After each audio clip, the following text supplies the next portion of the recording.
this webinar on how to ace GMAT Reading Comprehension. My name is Rajat Sadana, one of the co-founders of e-GMAT, and I'm going to be your main host today. In this webinar, we're going to talk about a few key reading strategies, and we'll discuss what are those strategies, how do you apply those strategies, and we'll also then demonstrate that as you apply those strategies, your ability to answer reading comprehension questions with improves, and you're able to really get to difficult questions fairly easily. That's essentially what we're going to do in this webinar. But before I do get started with this, I want to just understand from your standpoint, what are your expectations from this webinar? You just clear it. I'm going to bring in a chat pod here. So what do you want to get out of this webinar? About 50 people here in the webinar right now.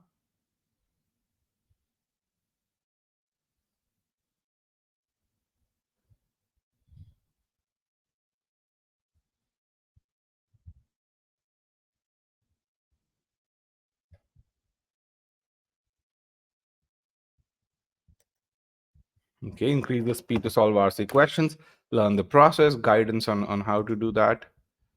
Good.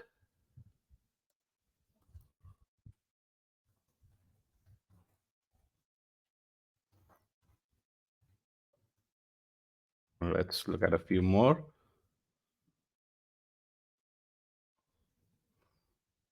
To quickly understand the paragraph, how to reduce time, how to understand difficult passages, increase accuracy in RC, pre-thinking is, I think the name is Sergey, RC approach with accuracy. Great.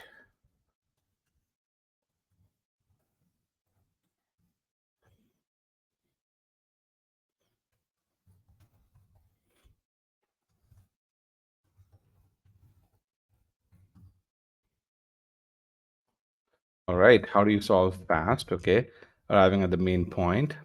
So this is one common theme that I see over here in this, which is that, or rather, it's fairly common. I won't say everyone's asking for it, but it's fairly common that most of you or many of you are asking about time to solve questions. And does this mean that many of you were able to get to about 85% accuracy in medium and about 70% accuracy in hard questions already?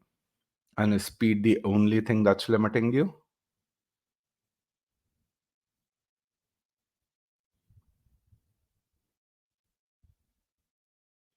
Okay.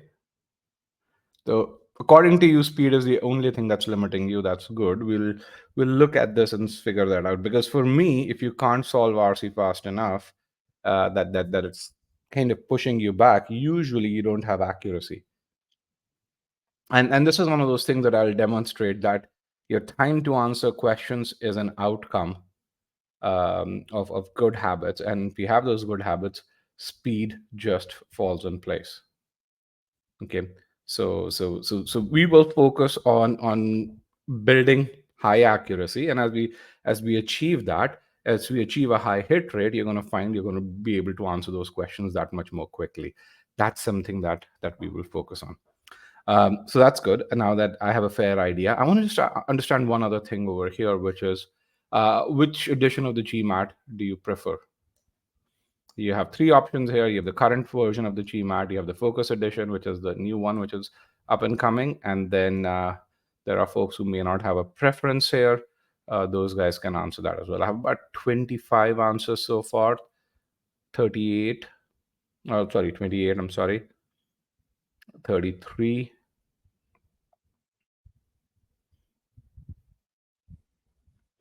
All right, let me end the poll. I'm going to broadcast the results, and as you can see, about 40 responses, and you can see that most of you or many of you prefer the current edition. There are about 20% of you prefer the Focus Edition, and then some who do not have a preference. That's good to know. What's the and then again, remember, the question isn't which one are you going to take. The question was which one do you prefer, which means all things equal, if both the editions were available today, if there were enough prep material available today, which one would you take? So now with that context in mind, can you tell me why do you prefer one versus one over the other?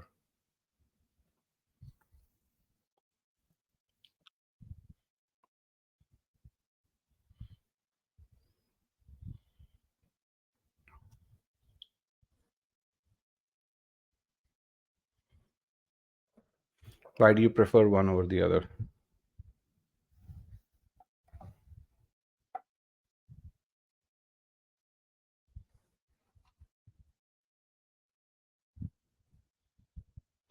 Okay.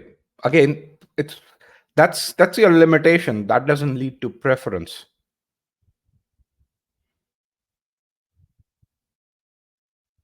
I mean, if my question were, what would you prefer, studying for GMAT RC for the next 2 hours or being in a pool? Would your answer be studying for GMAT RC? No, your preference probably would be being in the pool for the next 2 hours. It's just that you have to study for GMAT RC because you want something better from your life, which, by the way, is a skill that you need to learn in the context of RC. But preference doesn't mean that's how you're going to act.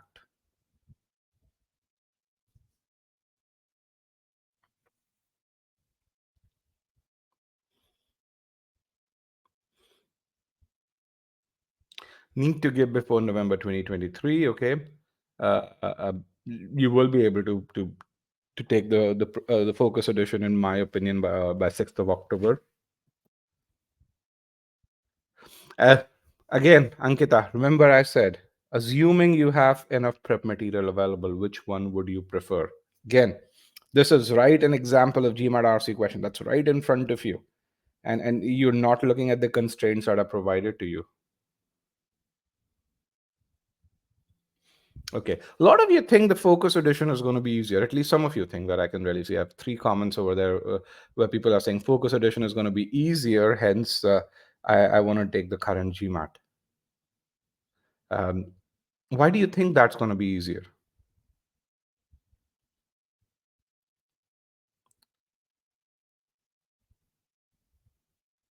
For those of you who think the Focus edition is going to be easier. Okay. So there's no SC in Focus edition. All right. Because of no SC. So what you're really saying is because there is no SC, there's no geometry, it's going to be easier. Has anyone looked at MSR? Has anyone looked at two-part reasoning?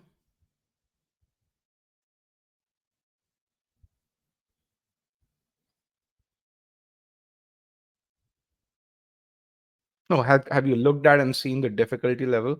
You think about RC is challenging, and MSR is going to be probably 50% more challenging than RC.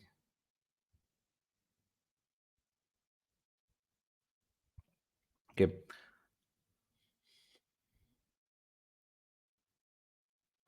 MSR is multi-source reasoning. It's a part of RC. It's a part of integrated reasoning, which is a part of data insights.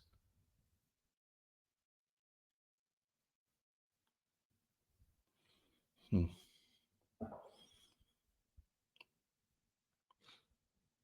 Okay. All right. It's interesting to get this data point overall to really see what people think about. Yeah, MSR is purely about skills and not rules. And by the way, GMAT SC is not about rules as well. For what you guys think, it's not about rules. It's also about skill. So and we'll demonstrate that. But thank you for those inputs. They're very, very useful. With that, let me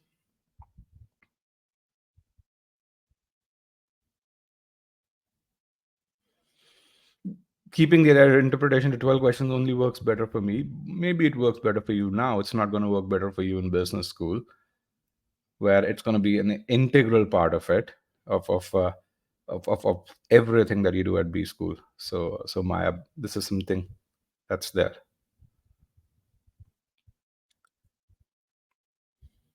Okay. All right. So I think we'll do a separate session on the focus edition.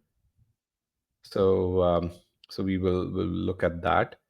And my pre-thinking session, which is on CR, it was just uploaded on YouTube last week. You can attend that. All right, so with that, let's get to the crux of the webinar, which is GMAT RC. And I want to thank you guys for enthusiastically participating in the discussion that we had. So with regards to just makeup of this group, a majority of you can see 51% of you have more than 2 months, which means you have time to improve your score significantly. And I say significantly, 200 points or so is where 2 months, what 2 months give you. With regards to uh, essentially just the second biggest group, that's 46 to 60 days, that's also about 100 to 120 points or so. But then in about, if you have your test in about 15 days, then you can really improve one subsection, go from that 25th percentile to that 70th or 80th percentile. That's what you can achieve in about 15 days, just to just give you some context here. And a subsection is something like an SC or a CR, or one of the bigger aspects of quant, which is algebra, or number properties, or word problems. Okay. Now, for those of you who were worrying about rules and said, "Hey, I like SC because SC is rules," so join our webinar next week. e-GMAT pioneered the meaning-based approach 10 years ago when experts didn't know what meaning in SC was. We are in the third generation of that approach, and in this session we're going to discuss that meaning-based approach, and really tell you how can you use that approach to answer the most challenging question. That's next week. Also, tomorrow we have a number properties webinar. In this, we're going to focus on the remainder equation, and we're going to really demonstrate how, if you just apply that equation and have an understanding of negative, positive remainders, you can solve the most challenging data sufficiency questions that the test can throw at you. So again, these are two webinars. If you haven't registered for those, definitely register for them. And then we have a bunch of excellent lessons that are there as part of the free trial. Post this webinar, make sure you take a look at the lessons on main point 1 and main point 2. With that, let me go right into the webinar. Just some logistical aspects to this. What you see is a presentation pod. So where you see the presentation over here. Below this, there's a Q&A or a question and answer pod. If you have a question, put your question in the Q&A pod. That way, it goes in a queue and it allows me to look at those questions, respond to those questions. Towards the right hand side over here is an area where I can ask you questions. So this is where you see the short answer poll over here. I'll bring in different polls at different times, and my goal over here would be to get inputs from you, and that way it'll allow me to modulate the webinar to the benefit of the entire group over here. Okay, so let's kind of start with this. With regards to, if you want to score 700 or higher, what should be your RC ability? I think we'll use a short answer poll. And ability is scored out of 100. It's a percentile score. So you can say 60th, 70th percentile, 80th percentile, 90th percentile. If you want to get to a score of 700, what should be your RC ability? If you want to get to a score of 730, what should be your RC ability? Let's get some more responses. I only have 2 responses, about 85 people here on the webinar right now. 95th percentile, 80th percentile, 90th percentile or higher. Okay, so the kind of 2 or 3 answers to it. So the answer, one of the things that you've got to remember is when you get to B school, you've got to learn to hear this word, it depends. So if you want RC to be your strength, then you're looking at 90th percentile or higher. If you want RC to do just the bare minimum, and if you think SC and CR are your strengths, then you want to get to about that 80th percentile ability. If you want to get to a score of 730 or higher. Of course, if it's 700, a 65th percentile ability will do as well if you just want that bare minimum. But if you want RC to drive your verbal score, then you should aim for that 90th or 95th percentile ability. Okay, so all right. Karthik says, just wanted to ask you if the last Pre-Thinking webinar was comprehensive, or do we need to cover more material to master CR? So, and that's a great question, and it's, even though the question is in the context of critical reasoning, more so pre-thinking in the context of critical reasoning, this applies to any webinar that you'll hear you'll have from e-GMAT. And this is something that's there. These webinars are about teaching the right approaches. They are never going to be comprehensive in the sense that it's not that you're going to just watch this webinar and go and apply those strategies and you're going to go and ace the GMAT. That's not going to happen for most of you. It's going to happen for those of you who already have the right ingredients, and the only help that you need is putting them together. Then yes, definitely it's going to help you. But then for those of you who are, let's say, at about a 40th or a 50th percentile ability level, what this webinar will do is it'll channelize your energy in the right direction. And in terms of GMAT RC, there are just and which is something which is also there in CR and also there in SC. When you think about sentence correction, GMAT SC, a lot of people think is a test of grammar. No, it's not a test of grammar. Grammar is the easy part, really easy part, that is. And there are very few grammar rules that GMAT SC tests. What it actually is a test of how, about 200 odd different sentence structures are mapped to each other. In the same way, when it comes to reading comprehension, it's not a test of reading speed. It's a test of, again, those very similar sentence structures. When they're weaved to form a story, your ability to decipher that story, your ability to understand about 80 or so transition words in the paragraph, and get a meaning of the passage using those transition words. So what you really see in this webinar, in the context of all of that, is how do you weave a story by leveraging those transition words through about 3 or 4 examples, and what's the process of it? You still have to master that. You still have to get a comprehensive list of transition words that are out there, and you need to be able to build that skill to weave that story. So that skill building part is something that you have to do. And again, or in other words, this webinar is not a magic pill. It's a coaching session, and trust me, there are no magic pills. Magic pills don't work. Okay. So Karthik, hopefully that answers your question. So it's going to be more comprehensive than what you've seen in any other webinar. It's going to be way more holistic. Doesn't mean that it's just this webinar will help you. Yes, and I want to be very honest over here, and this is something that you'd see, brutal honesty from us whenever you approach anyone at e-GMAT. Okay. So with that, I wanted to know your RC approach today. How do you go about solving RC questions today? So I'm going to remove broadcast results. I want you to type your answers, press enter.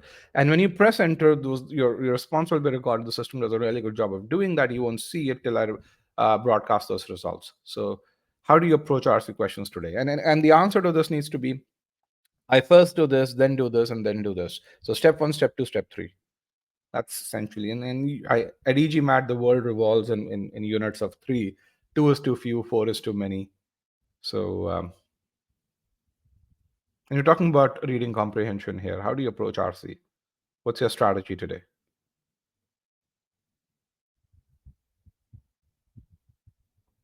I have 5 responses out of 93 people here. 8 responses.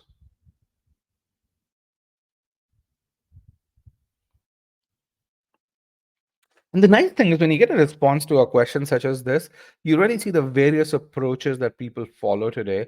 And then through the examples, if you're someone who's careful enough, you'd really keep a few of those approaches in mind, and as we go through those examples, you'd be able to map those approaches and see what kind of output would the person get, provided you follow approach A versus B versus C. 3, 2, and 1. Okay, so some excellent responses with regards to the thoroughness of the response. I'm really happy to see that. So read the passage, understand the main points, summarize the passage in my own words, get the summary of passages, get the main point in the passage of the passage, and then solve questions. Read the passage, try to understand. Don't enjoy jotting down the points. Go to the questions and answer. Okay, that's good. Skim through the essay. It's not an essay, it's a passage.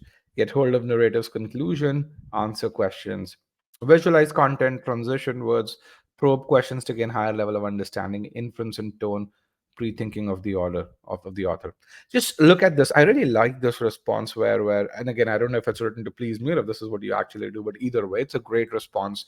It's very specific. It just shows your strategy. It just shows that you've been applying it and consciously.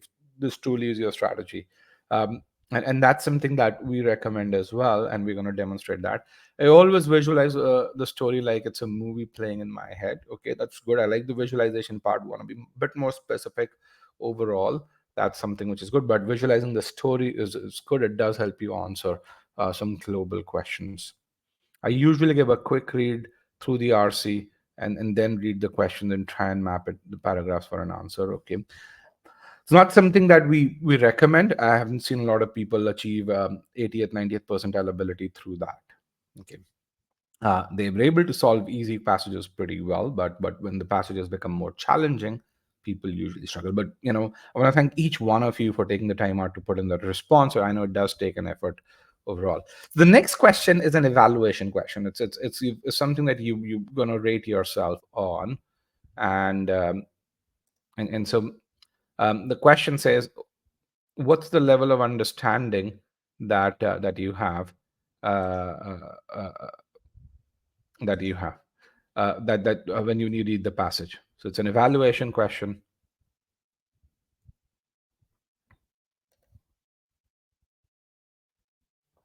As per your own evaluation, what's the level of understanding that you have when you read the passage? Again, this is before you start solving questions. What do you think? What, 35, 38, 41? Let's get about 55, 60 responses. I have 95 people in the webinar right now.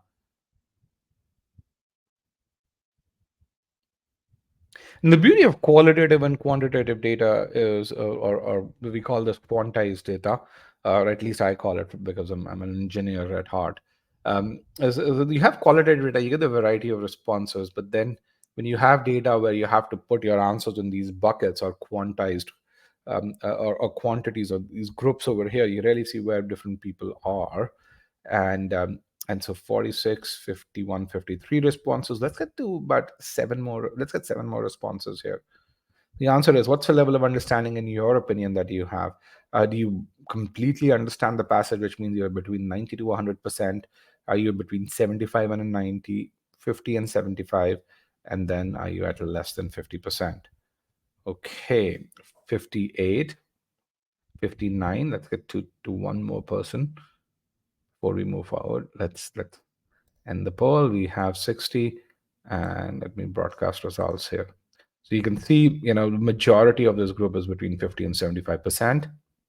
And then we have quite a few folks who are in that 75 to 90, very few in that 90 to 100%, and then a few in below 50. So again, we have a spread of people over here. And I think, remember the answer to this question, because as we solve questions, I want to see the accuracy, and I want to see it in the context of the group that you chose. Okay. Now, my goal with regards to what is it that I want to do today.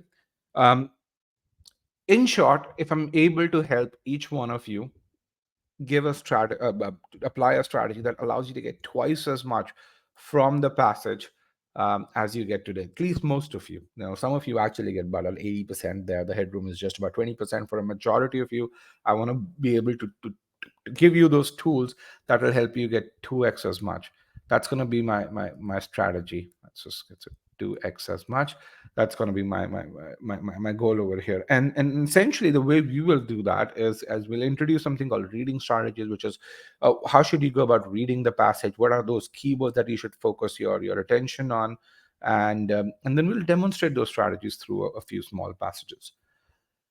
Once you have that comprehension, we want to use that and leverage that to answer difficult questions. And so we'll also discuss some strategies with regards to the main point and inference and detailed questions. So we'll look at that.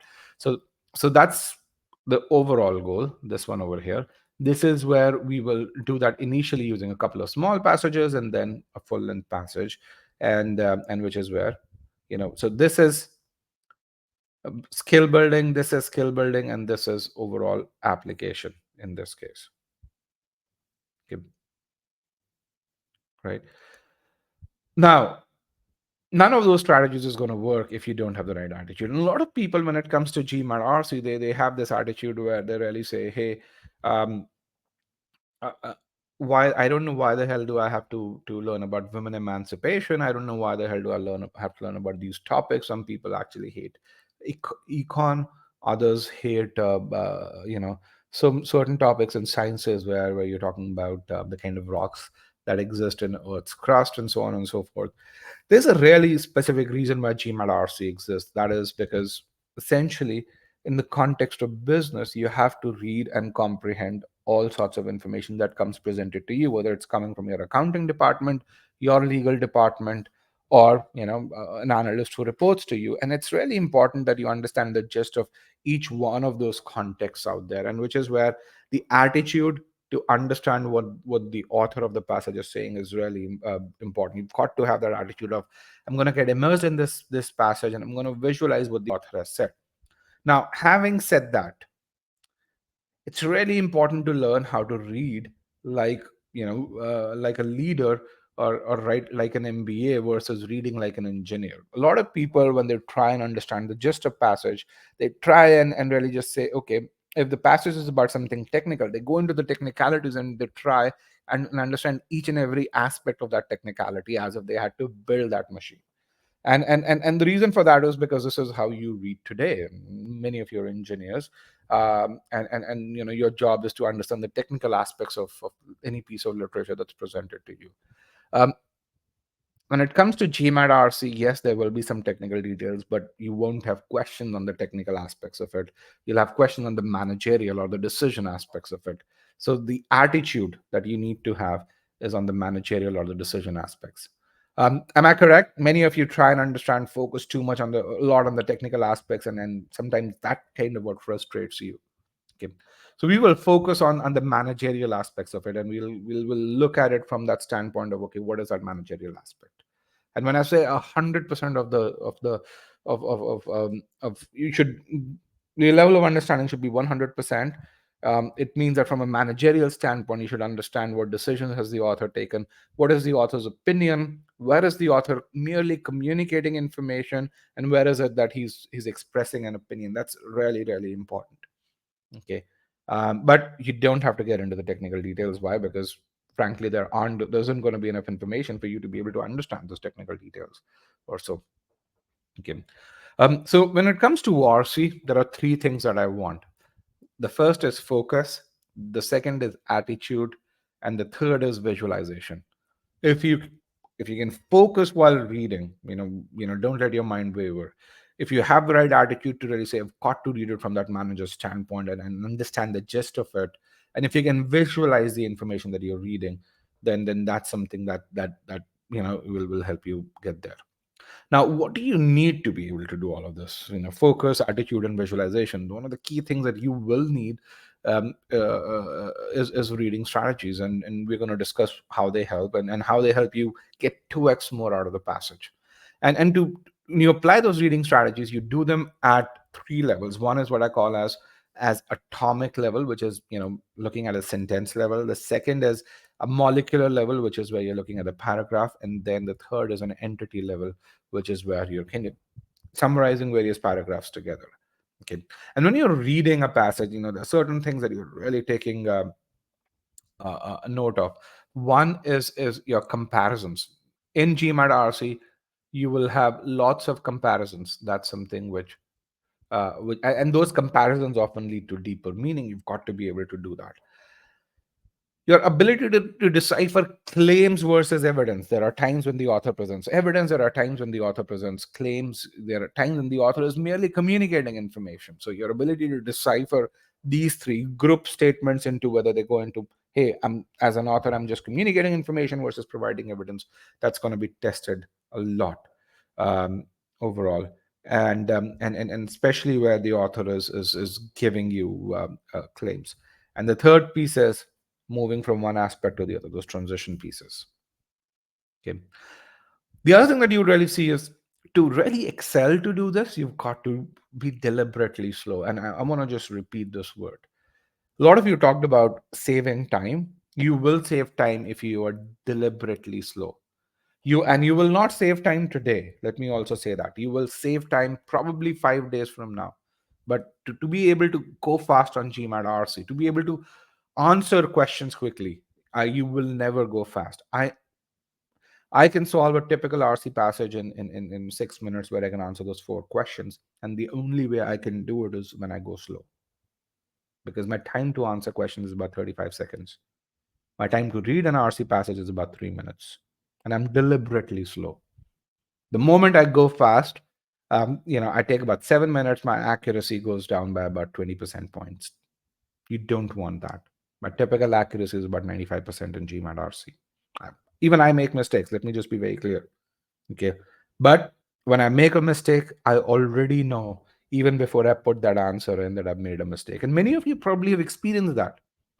You know, most of the times when you're going to make a mistake. Why? Because you know, okay, your understanding of the passage is incomplete, um, or you know that you're not certain of your answer choices. Okay. So here's something that I want you to do. I want you to be deliberately slow. I'm going to give you one passage, one paragraph. That's just one line. It's not a simple line, but it's just one line. And what I want you to do is I want you to read that and put your summary in that short answer part over here. And but before I do that, Dhaval had an excellent question. He says, on the GMAT, can we take a quick glance at the question before reading the RC passage on the left hand side of the screen? Can you take a quick glance? You can take a quick glance at the first question, absolutely.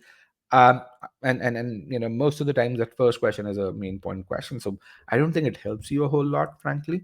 And a lot of people really think there are these things where you say, okay, should I read the question and CR? Should I read the question and RC before I look at the passage itself? Again, the focus is just on saving time. And even if you look at the question in the context of CR, a lot of people ask this question. It probably saves you about 6 seconds at the most if you have that mental capacity to absorb both the question and the argument. By the way, if you do that for people who are at that 60th percentile, it overwhelms their mind and it actually leads to more harm than good. Okay. So with that, um, so again, those things, that aspect of it is not going to help you answer more questions correctly. First, achieve the required accuracy and then do the fine tuning. If you most of you actually don't have the required accuracy today. So with that, I'm going to give you a passage. I want you to read that. It's a single line, but it's a difficult line. Read it. Tell me what your summary of this passage is. Here is the passage, and I'm going to mute myself for about a minute.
Okay, I have about 4 responses so far. I want to see a few more.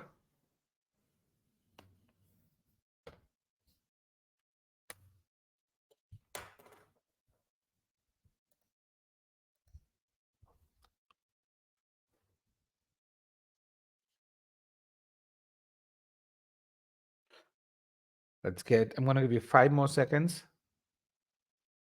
3, 2, and 1. I'm going to broadcast the results. And someone asked, what do you mean by summary? Just what do you get out of it? Just what is your takeaway from this? What's the author doing here? And that's a great question, too. What do you mean by summary? What's the author doing here? That's it. What's the job that the author is really doing over here? Okay, that's good. And you can really see what people have really written here. Okay, now based on this, keep that summary with you. I'm going to remove that, and I'll give you a poll question. I want you to answer that question over here. Okay. So And the way we do this is, I want you to first select this thing called still solving. I want about 30 people to select still solving, and then when you guys choose an option other than still solving, I know you guys are done that way. It'll allow me to call time. One more person. Okay, good. That's great. Here are the options here.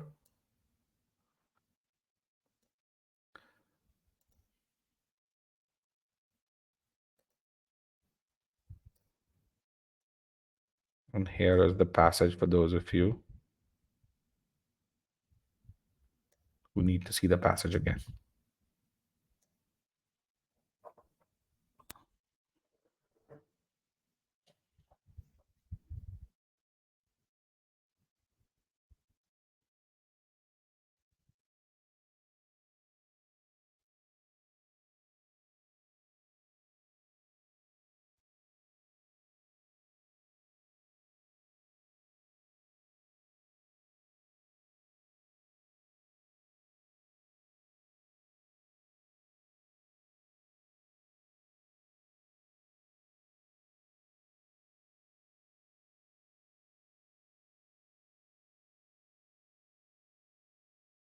All right, about 70% of the group is done. Let's get those responses. And I'd like to see a few more responses, guys. I have about 91 students here, and I have what? About 50 odd responses so far. Let's get a few more. What's the main idea here? 3, 2, and I have 8 people who are still solving. Come on, put that answer in now. Put your best guess, because 90 odd percent of people are done. 3, 2, and 1. Let me end the poll, and I'm going to broadcast the results. One of the things that's really important is you guys are here, you're spending your time, participate, and that's one of the best things that can happen to you, because you'll get feedback and you'll understand where you're doing things right, where you're faltering. You can see 44% of the people chose choice D. It's the most popular choice. 22% of them chose choice B, 19% chose choice C, and about 10% chose choice A. Okay. So with that, let me hide this. What is it that you guys chose? So let's start with this. All right, so what's going on over here? The first thing that the author already says is bordering on the extreme. One definition of EC, we're going to call this EC, not ethnocentrism, but EC considers it some sort of differentiation. So when you think about this, what does bordering on the extreme tell you? What inference do you draw from bordering on the extreme?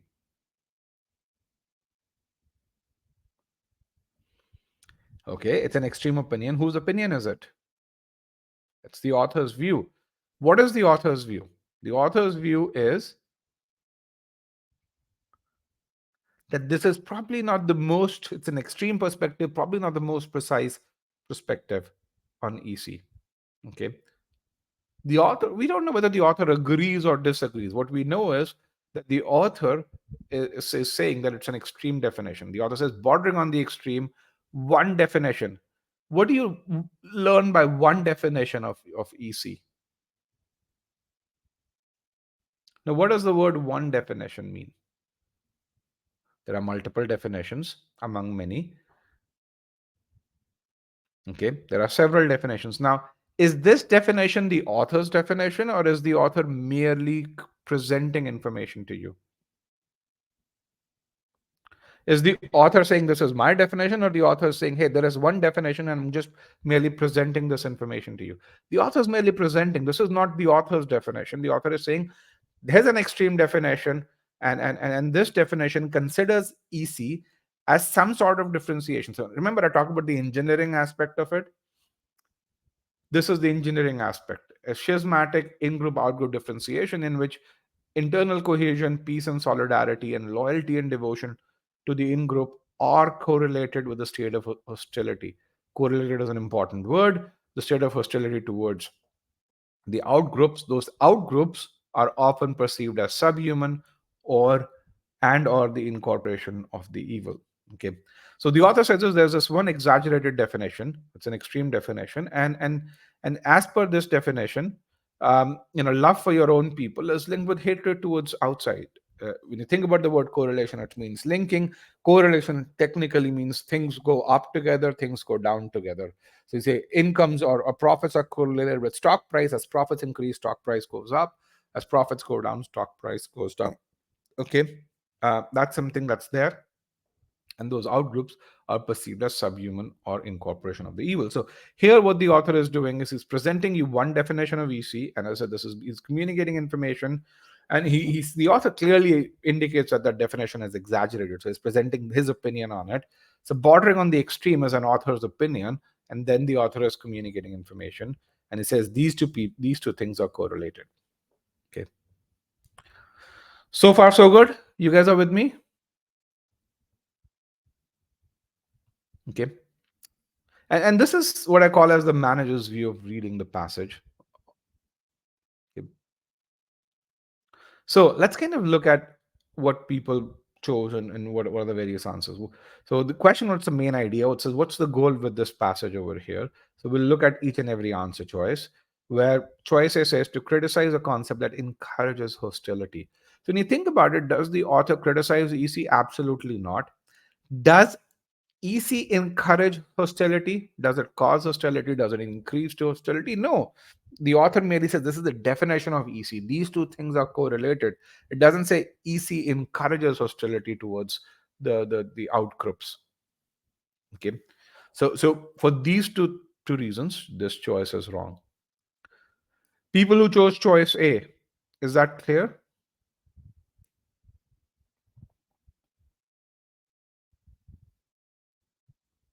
People who chose choice A. Okay. And while that's CGK I had a question. He says, isn't the author presenting? The author is, yeah, communicating. Presentation means communication. It's not the author's definition.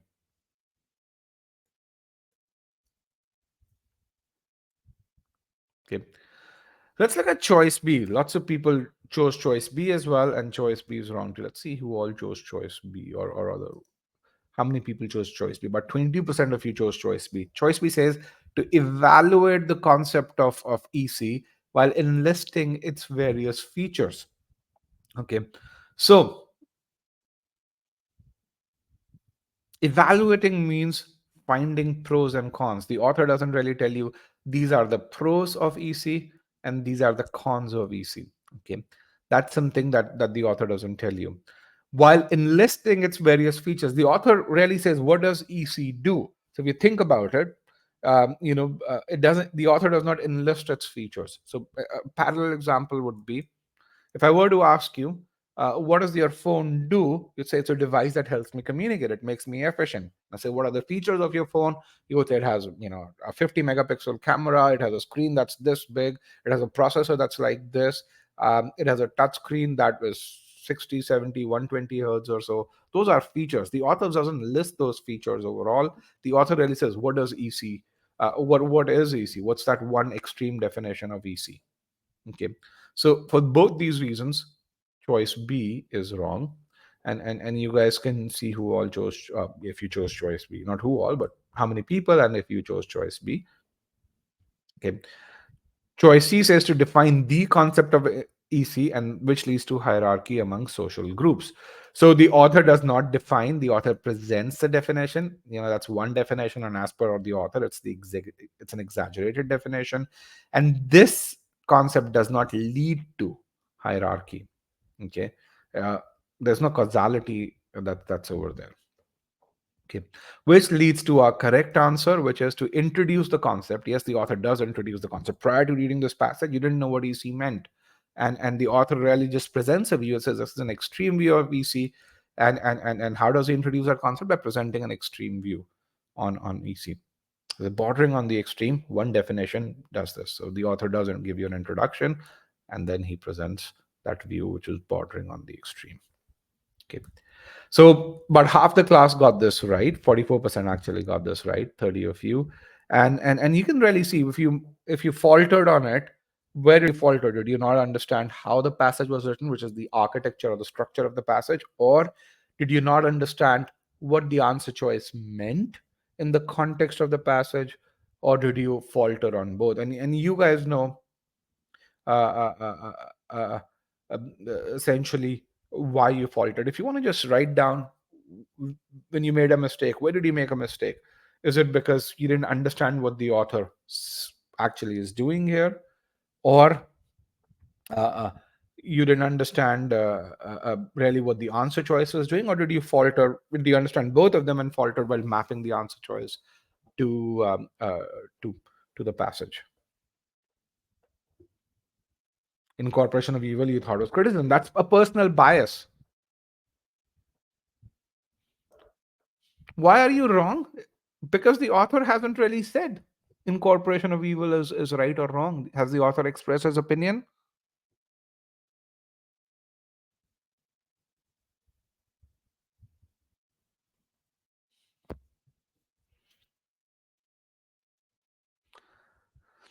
First of all, no one calls me sir. Let me just be very clear. No one calls me sir. You all address me as Rajat. Um, the second piece is the author doesn't present his opinion on in which the sub in which the outgroups are perceived as subhuman or incorporation of evil. The author doesn't say whether this is right or wrong. Okay, the author doesn't. So you can't call it criticism. Okay, you got thrown by the word define, and that's good. That's learning. Okay, that's really important. Now, what's the level of this question? I'll answer this, but I don't like the context of that. This is a 700 level question. Pretty much everything that you'll see in this session would be 700 level, because that's where most learning happens. But then the reason why I don't like answering that question is because a lot of people think, oh, this is a 700 level question. I was supposed to get this wrong. I'm not there yet. And in some cases that's true. But then the point over here is you've got to really say, what is it that you learn from this question? What is it that you can figure out based on this question that will help you improve yourself? And if you focus on improving, that level would not matter, because ultimately this isn't rocket science. Which specific section of the passage? You won't, because the options are to define the concept of EC, which leads to hierarchy among social groups. So remember, this is not a detailed question. This is a main point question. In detailed questions, you can go back to sections of the passage. In inference questions, you can go back to, sometimes go back to, if it's not a global inference question, and really do that. But let's kind of look at this to define the concept of EC. What it means over here is that the author is giving his definition. But in this case, as you can really see, the author says one definition. The author is not saying my definition or the definition of EC in this case. Okay. So that's something which is really important in this case. So when you say, okay, how do you negate to define, which leads to hierarchy? The author has never said what leads to hierarchy. So absence of information is a really good reason to reject answer choices. Okay, and you can really see some really good takeaways from this. I interpreted presenting a definition as defining EC. No, you are not, and that's one of the key things over here. Karthik has a great question. Is there anything in the passage that is author's own opinion? Okay, there's one thing in the passage that's author's own opinion, which is why the correct answer is presenting a view. Where does the author present his opinion? Which phrases or which phrase leads to the author's opinion? The extreme definition, bordering on the extreme. This part is the author's opinion. Okay. So with that, let's move forward. And again, remember when I said I want you to get 200% out of the passage? This is that 200%, or this is an example of that 200%. And again, depending on,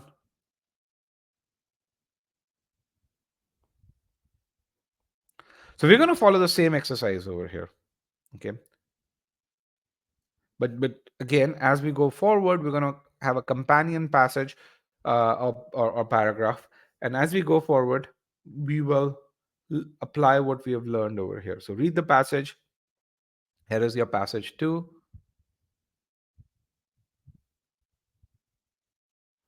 Okay, read the passage and put in your what your takeaway from this. I'm going to mute myself. You have 1 minute.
All right, another 15 seconds.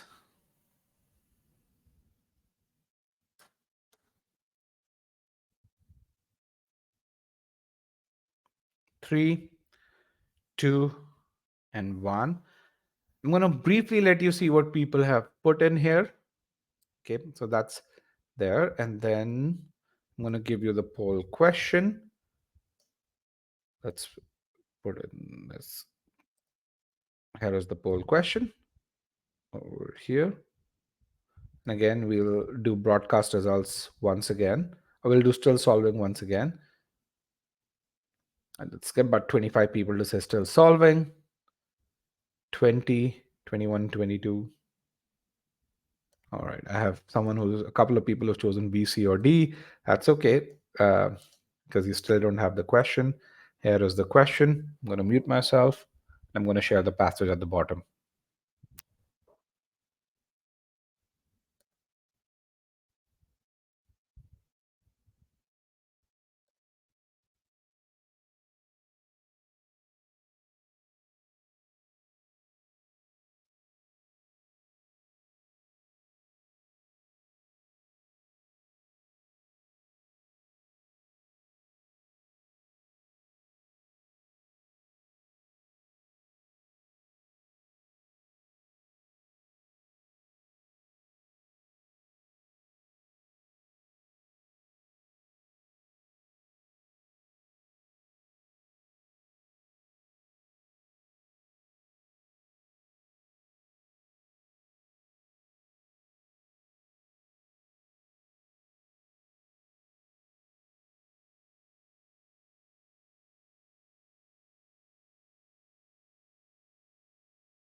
%70 of the class is done. I'm going to give you another 10 seconds.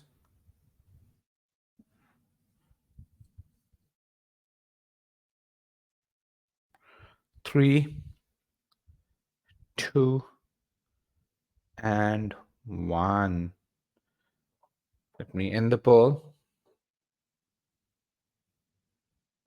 I'm going to broadcast the results. Here, let's just.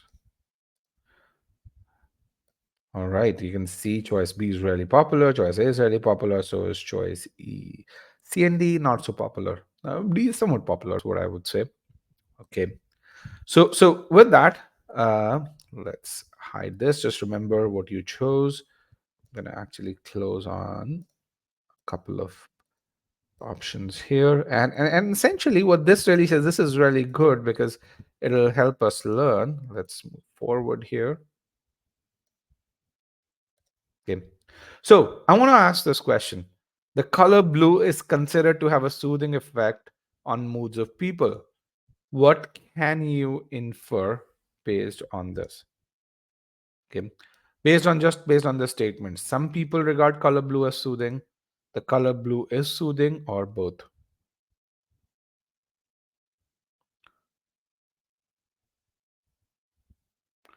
What will you infer from this? The color blue is considered to have a soothing effect on on the moods of people. What can you infer?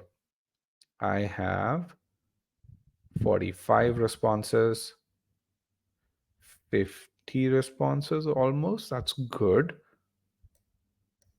3, 2, and 1. All right, 55 responses. Let me end the poll and I'm going to broadcast the results. And this is where I think application is critical. About 71% of you answered this question correctly. And 71% of you have, in a simplified context, you have an understanding of what a statement means. 29% of you don't. Where 16% of you think the color blue is soothing is what you have to take away from this, and then some of you think both of them are correct. Of course, uh, so that's something which is there. But then 71% of you could have gotten this question right, but clearly 71% did not get this right. When you think about the color blue is considered to have a soothing effect on moods of people, the author is merely communicating information where it's saying, hey, there are some people who regard the color blue to be soothing. It's not my opinion that the color blue is soothing. Okay. That's where the author is using the phrase considered to have a soothing effect, not the color blue has a soothing effect. Okay. For those of you who made a mistake, is that clear?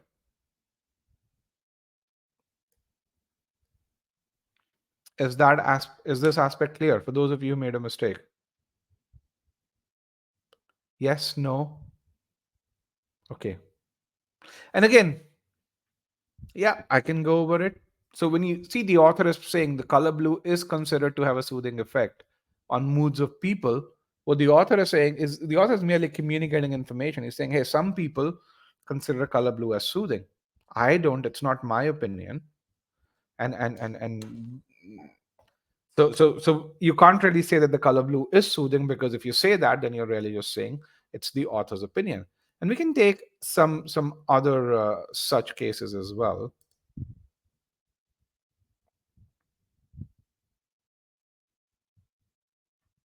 When you see the statement, most people consider you.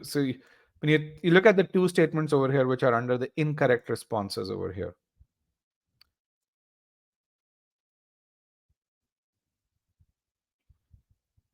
Google is or actually we can go over here. Google and internet companies considered a good buy. If I just look at statement number A, I'm going to type A over here. If I just look at A, can you really say that I, as an author, am saying that Google is a good buy? Google and internet companies considered a good buy? No, I'm not saying that. No, I'm just merely communicating information. I may not agree with what the general opinion is about Google.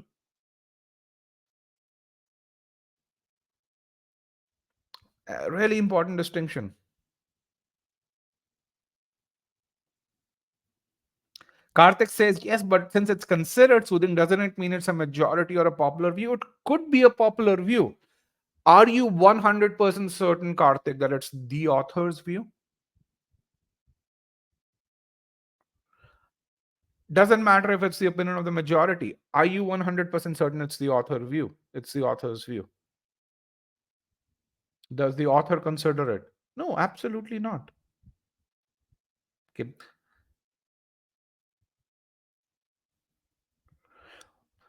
Think about it this way. If the author considered Google to be a good buy, then why would the author really say Google is considered a good buy? Why wouldn't the author simply say, what's the difference between A and B? And I'm going to term this B.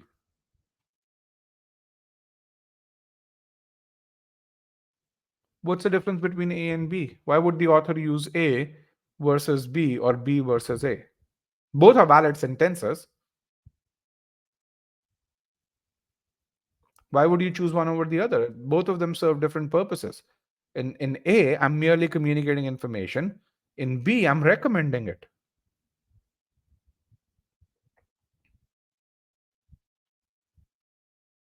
Okay. Really, really important. Here, I'm communicating.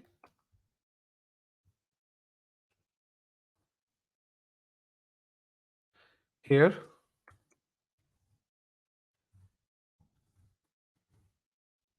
why is it important for a manager to understand the difference between A and B? Can someone tell me?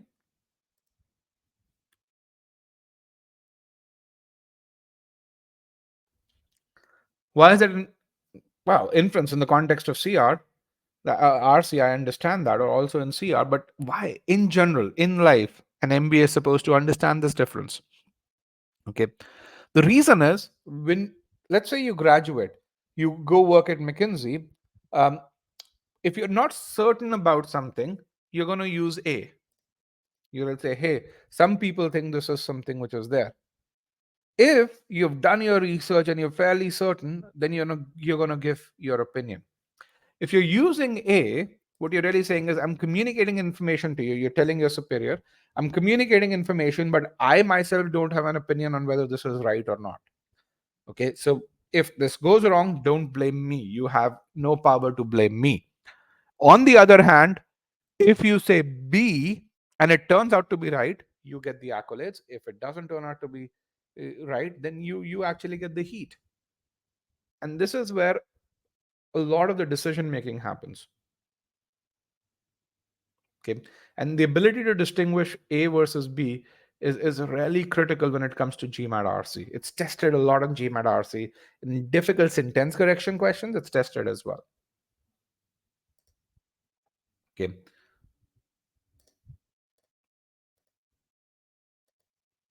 Remember, an inference is something what the author believes is 100% true. That's really important. That's the only definition of inference. Now let's see how do we get 200% out of this. So EC and its canonical variants are deemed to be intimately connected with XP. Deemed to be means they're considered to be intimately connected with XP. What is XP? A complex attitude cum sentiment structure involving aversion, dislike, and antagonism vis-a-vis the stranger or the alien and everything that the stranger or the alien represents. So this is the definition of what XP is. Then the author really, so essentially from the first paragraph, it says the author is communicating and saying EC and its variants are considered to be closely connected with XP. And then the author explains what XP is. Then the author says some sociocultural anthropologists even considered XP and EC to be opposite sides of the same coin. Can you tell me what is the what's the value of the word even here? Why does the author use the word even?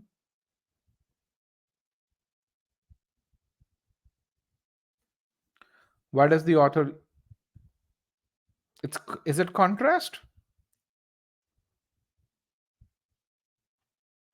Different opinion, okay, contrast, extreme, extent of their belief.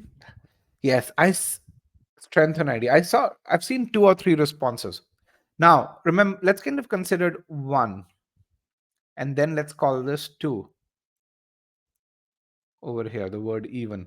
So one says EC and its variants are closely connected. When I say intimately connected, they're closely connected with XP. Okay. Even is used to then provide emphasis. Some sociocultural anthropologists even means they take that connection to such a degree, to such depths, that they consider XP and EC to be opposite sides. Means they're so closely connected, they're practically one and the same. When you say opposite sides of the same coin, it's practically one and the same. But a few voices have cautioned that this need not be the case, which means that this there could be some differences in EC and XP. Okay. Can you see the beauty of the word even here?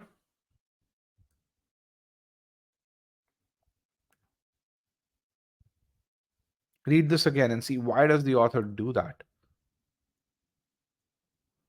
Those of you, can you see the beauty of the word even? How the author is linking this idea to this part over here. Yes, no. And this is that level of understanding that I want you to get to.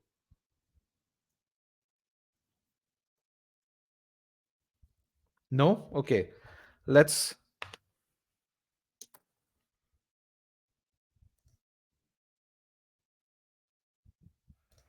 let's go over here. Let's use the word even properly.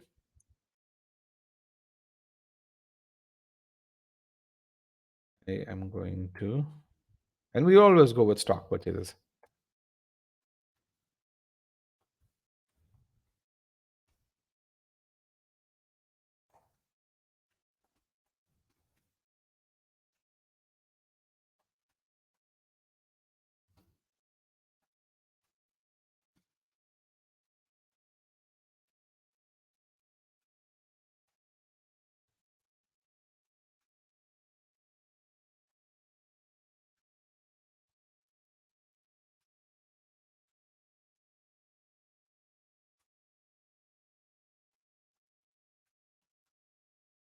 Why? I, as the author, why have I used the word even over here?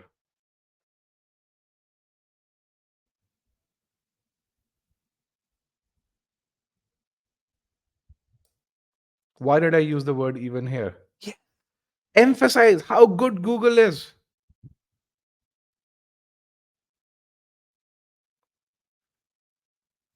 And KK, thank you for the feedback. KK said, just wanted to feedback on how great the investment the software is. It's like 4 different screens. Yes, we love it. We've been using Adobe Connect for for upwards of a decade, and even though it's about 10 times as expensive as Zoom is, and video is not as great on it, but when it comes to education, I think it's the best thing that exists out there.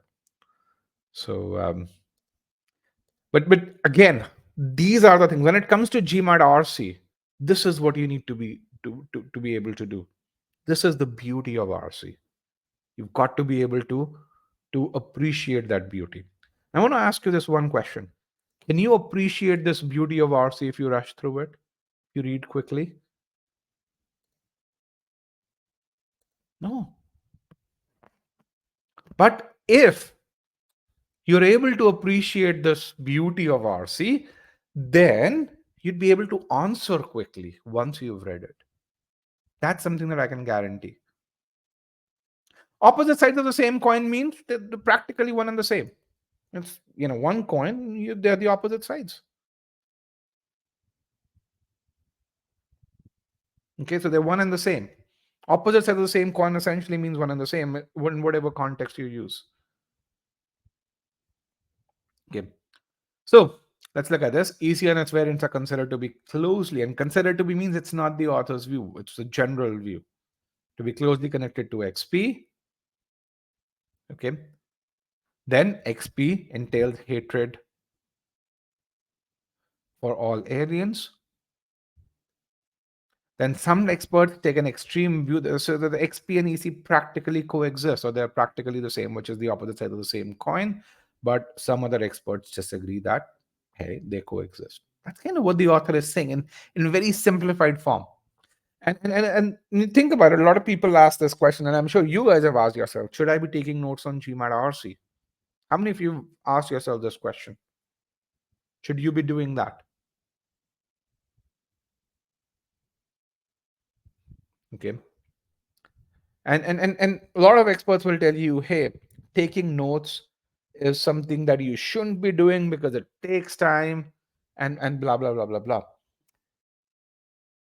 I think one of the pieces where it's really important is when you think about your final state, you, and especially if you're at low ability level, you should really think about what skills you need to build when it comes to getting to your final state. You shouldn't really think about, okay, how are you going to act in that final state and decide how you're going to act tomorrow. When it comes to taking notes, it's an essential exercise with regards to building your ability to understand the passage. So yes, should you be taking notes today? Absolutely. You should absolutely take notes. Why? Because you want to build that understanding of the passage. And without doing that, your brain will be overwhelmed. You will overwhelm your brain. And many of you probably have done that you in while solving RC passages. Okay. Now, what's going to happen as you continue to take notes? Your brain will learn the constructs. For example, when you see deemed to be or considered to be in any other contexts, your brain will automatically switch on, and you won't have to take this note probably 3 to 4 days from now. Once you do 3 to 4 more exercises with this. But today, if you don't take that note, you will not be able to get to that state. Okay. So should you be taking notes? Absolutely. Whenever your brain's getting overwhelmed, absolutely, make it a point to write things down. Okay. And you would get to a point where your brain will not get overwhelmed by most things because it's already seen that, it already knows how to visualize that, already knows how to contextualize that. And that's when the need to make notes will go down tremendously. Okay. Really important. Okay. So another way that I would really just say is, and I'll go by, I'm an Indian. I play cricket. How many of you have played cricket to any degree? Just to any degree, doesn't need to be a competitive degree. Now, one of the most important shots or most critical shots in cricket is a drive, right? You take your leg forward to the pitch of the ball and you hit the ball with your bat. Now, in today's world where we talk about fast cricket, people don't try and reach the pitch of the ball. Why? Because we are much stronger. Batsmen are much stronger. They can shift their weight and reach the pitch of the ball, and their eyesight's, hand-eye coordination is way better. So they don't do that. But when you are learning how to drive, you still have to take your foot to the pitch of the ball. You still have to have that hand-eye coordination so that you build that muscle. Really important. Okay. In the match, when you're facing 150 kilometers per hour balls thrown at you, you might not do all the steps, but the only way you're going to be able to get good at hitting the drive is if you follow all the steps. And that's when you build that muscle memory. Same thing over here. Take notes. Even though at by the time you get to taking the test, your need to take notes will go down. But the whole principle behind this is take notes whenever your brain feels overwhelmed. Really important. Your brain will by itself tell you it's not going to feel overwhelmed. Okay. So what the author says, the author defines a new term XP, and then he says, hey, XP and EC are considered to be closely related, where XP leads to hatred towards the alien, and then he presents, two groups. Some experts think that EC and XP are so closely related that they coexist, and some other experts think otherwise. Okay. So correct inference is something that the author would 100% agree with. The way I think about it is, if I had $100, which statement would I bet my money on that the author agrees with? That's my inference. That's basically it. Okay. So with that, let's look at answer choices. XP and EC are facets of different of the same concepts. This, and I'm going to show what you guys pulled as well. Here is how you guys pulled. But 11 of you chose choice A, and you can really see choice B is about 40 odd percent. So XP and EC are different facets of the same concept. That's wrong. Why? Because it's not the author's view. It's the view of some experts. The author has not presented a view on this. The canonical variants of EC are closely connected with XP, very similar to the first one. It's a deemed view, it's a considered view, it's not the author's view, which is why choice B is wrong. Choice C says XP and EC are not connected to each other. Again, the author has not given a view on this. Actually, no one chose choice C. So, in some cases, XP could be the cause. That causality is not there in the paragraph at all. There's no cause effect relationship. There's no because. There's no sense over here in the paragraph. Which is what leads me to the correct answer, which about a quarter of you got. XP entails dislike towards the strange. Yes, the author rarely says this complex attitude comes sentiment, structure, evolving, aversion, dislike, and blah blah blah blah blah. From here to here, this is the statement that the author has said. This is my statement, and you can infer from this. Okay, that's the inference. That's the correct answer. All right, what's the correct inference? As I say, the correct inference is always from the point of view of the author. Okay, which means if the author hasn't given an opinion on something, can't be the correct inference. But a correct inference will also come out of the facts. If this author has presented facts, absolutely that's there. The way I would really just say is, if the author has $100 and the author, if you had $100 and you would really say, I'm 100% certain that the author will not disagree with this, or this is what the author's opinion is, then that's your inference.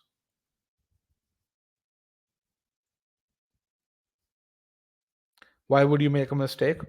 Primarily because you didn't understand what the passage said with regards to from the lens of the author, or you didn't understand what the answer choice is. So people who really looked at causality over here, they didn't understand how causality is expressed.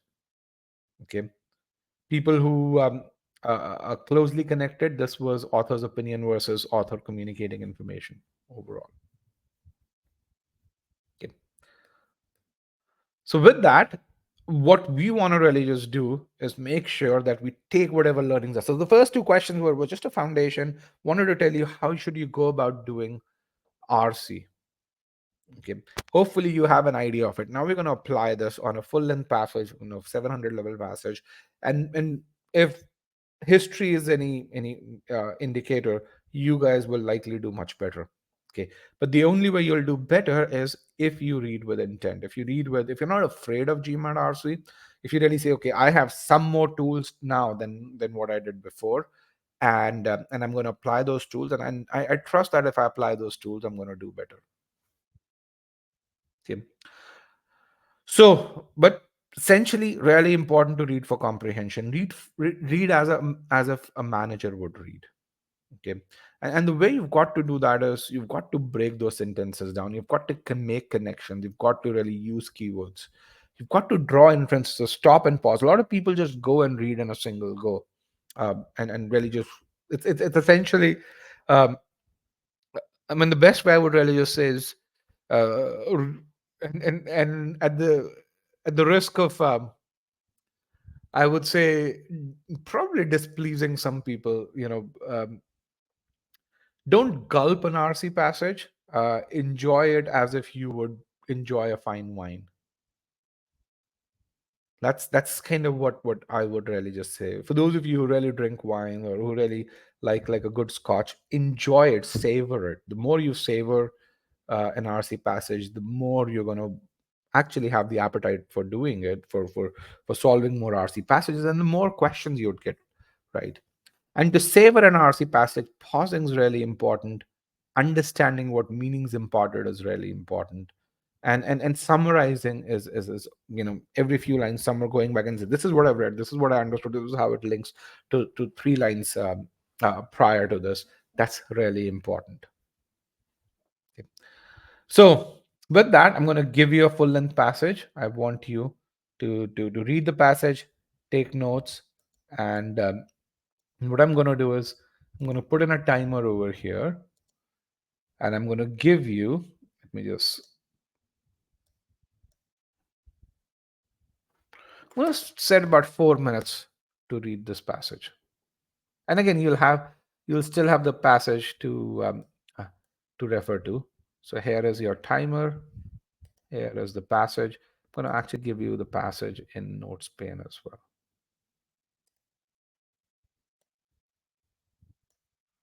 Here is the passage in notes pane, and you can scroll up and down. So good luck, guys.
All right, I'm going to hide this.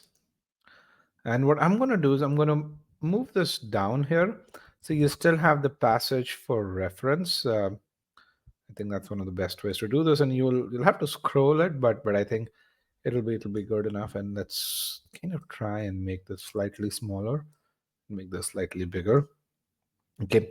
And then on the right hand side, what we will do is I'll have poll questions, and so we're going to solve all the questions. You're going to answer all the questions for this together. So let's get to still solving over here. I want everyone to select still solving. 3, 2, and 1. And here is your first question. Here's the first question.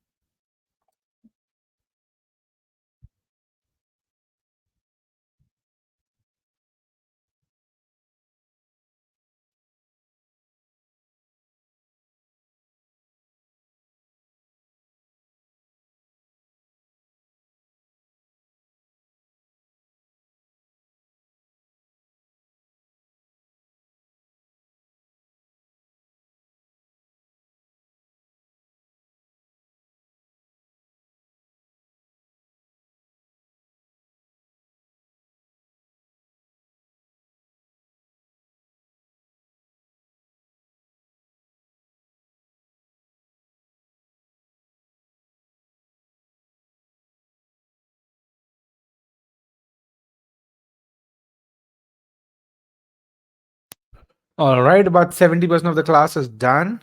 Let's get those answers in.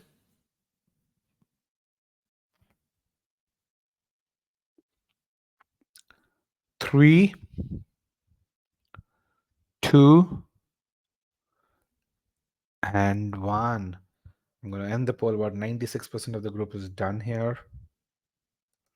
And I'm going to broadcast how you guys did.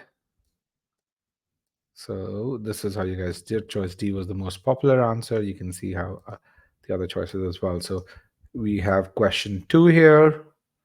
That's again still solving. You guys know the drill.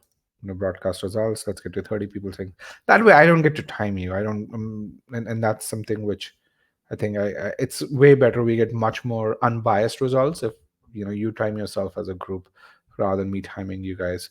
3, 2, and 1. Let me remove broadcast results. Here's your question number 2.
All right, but 70% of the classes of the group is done. 80% is done now. Very nice.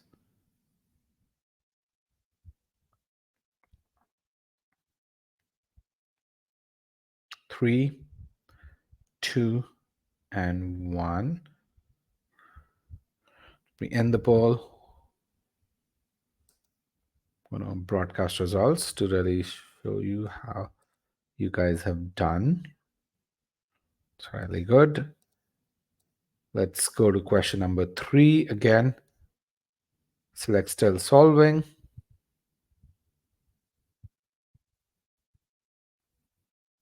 28, 29, 30. Good. That's really good. Thank you. And I'm going to remove broadcast results. And here is your question.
All right, about 80% of the group is done. Let's get those answers in.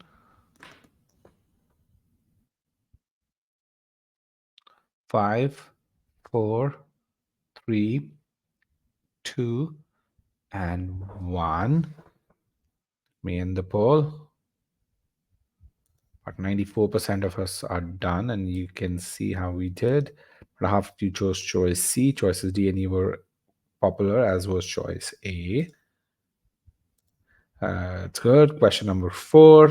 You guys now know the drill. You inside out. All right.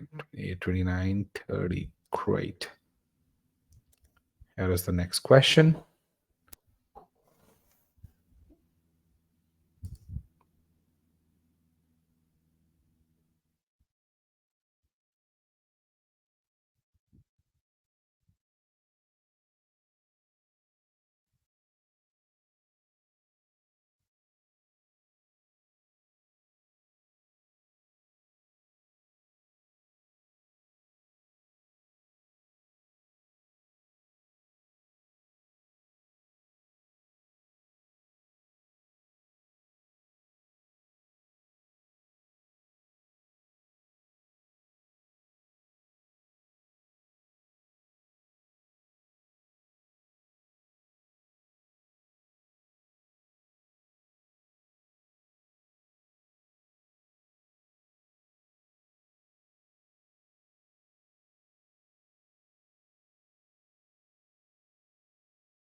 Okay, about 80% of the class is done. Let's get those answers in. 3, 2. Well, pretty much everyone's done. I'm going to end the poll. No one was still solving. That was great. 65% chose choice D. That's wonderful. And then with the last question, let's do still solving.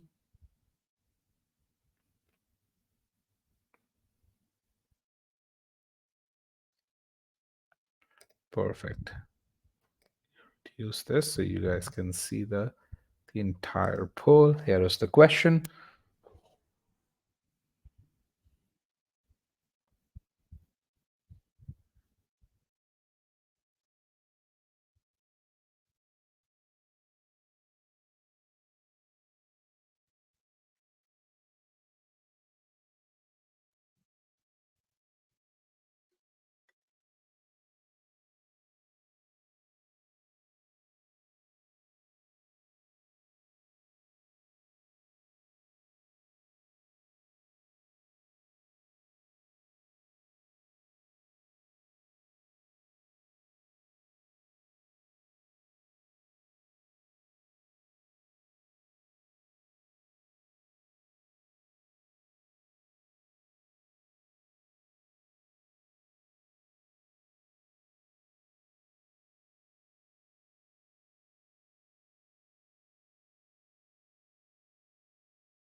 Okay, 90% of the class is done. I have 96% as of now, and then just one person's left, 98. 3, 2, and I'm going to end the poll. And we didn't get 100%. Last question, everyone went from still solving to choosing an option. One person was left this time. Okay, you can see how you guys did over here. That's wonderful. So first of all, I want to applaud everyone for participating. This was excellent. This was really, really good. I truly, truly appreciate how you guys have participated in this. And I'm going to increase the size of this. And while you guys were solving questions, I had a few people who said, can you help us build a study plan? So if you're an e-GMAT student, you already have access to the study planner tool. So I'm assuming you guys were not e-GMAT students, but for those of you who need help with their study plan, you can definitely book a slot over here. We think this weekend we have about 10 slots where we help people build a study plan. And Akshata, yes, we will email the recording. Absolutely. That's something that we will do. All right. With that, I want to bring in my short answer poll over here. And I want you to tell me how was this question? How was solving this? How did it feel to solve this passage? How did it feel?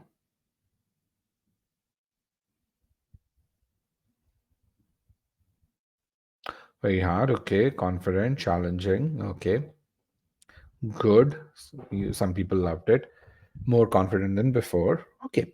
And you can see different opinions here, and there's no right or wrong, depending on who you are, depending on how well you did, how you felt about the passage could change. Saw the RC question in the new way, confident of more confident than before. That's good. I like that. I want to make sure that you continue building upon this approach. Don't just stop over here. The passage seemed easy reading, but reading the answers, I understood I didn't read properly. That's good. Diagnosis is the first step towards change, and change usually moves you to a better place. More confident than before. All right, that's really good to know. Okay, so let's start with this over here. So CG says, uh,